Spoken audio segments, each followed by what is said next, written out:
നാലമ്പല ദർശനത്തിൽ രണ്ടാമതായി ഞങ്ങൾ പോയത് കൂടൽമാണിക്യം ഭരതക്ഷേത്രമാണ്. അതിവിശാലമായൊരു ക്ഷേത്രം എന്ന് തന്നെ പറയാം.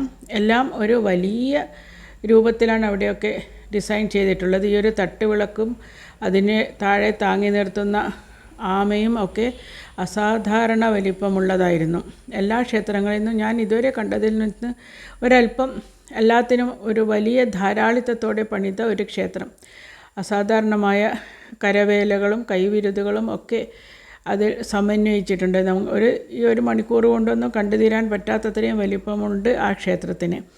ഇത് അവിടെ പുതുതായി പുതുക്കി പണിത ഒരു കൂത്തമ്പലം, അതും ഒക്കെ വളരെ വലിയ മേൽക്കൂരയും ഒക്കെയുള്ള വിശാലമായ കൂത്തമ്പലം.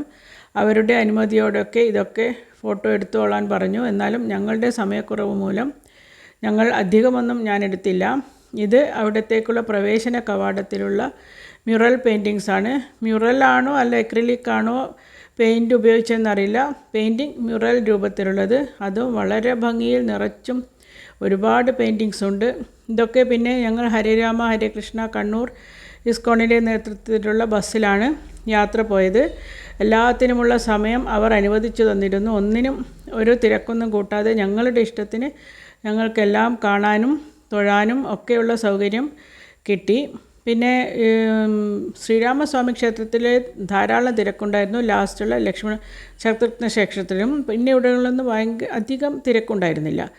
ഇത് പ്രവേശന കവാടത്തിലുള്ളൊരു വാതിൽ, അതും ഒരു 2 ആൾ പൊക്കത്തിലധികമുള്ളൊരു വാതിലായിട്ടാണ് എനിക്ക് തോന്നിയത്. ചുറ്റും അന്നത്തെ രാജവംശത്തിൻ്റെ പ്രതീകങ്ങളായ അനവധി ബിൽഡിങ്ങുകളും അതിൻ്റെ ഉള്ളിൽ തന്നെ കാണാനുണ്ടായിരുന്നു.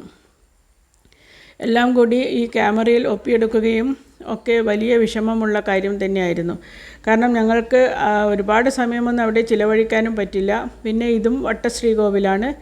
ഞാൻ കണ്ടിട്ടുള്ളതിൽ വെച്ച് ഏറ്റവും വലിയ വട്ടശ്രീകോവിലും അതിഗംഭീരമായ കൊത്തുപണികളും മരത്തിൽ കൊത്തിയ ഒരുപാട് കൊത്തുപണികളും ഒക്കെയുള്ള ഒരു വലിയ വട്ടശ്രീകോവിൽ. അതൊക്കെ ഒന്ന് നമ്മൾ കാണേണ്ടത് തന്നെയാണ്. പിന്നെ ഇവിടെയും മീനൂട്ടുണ്ട്.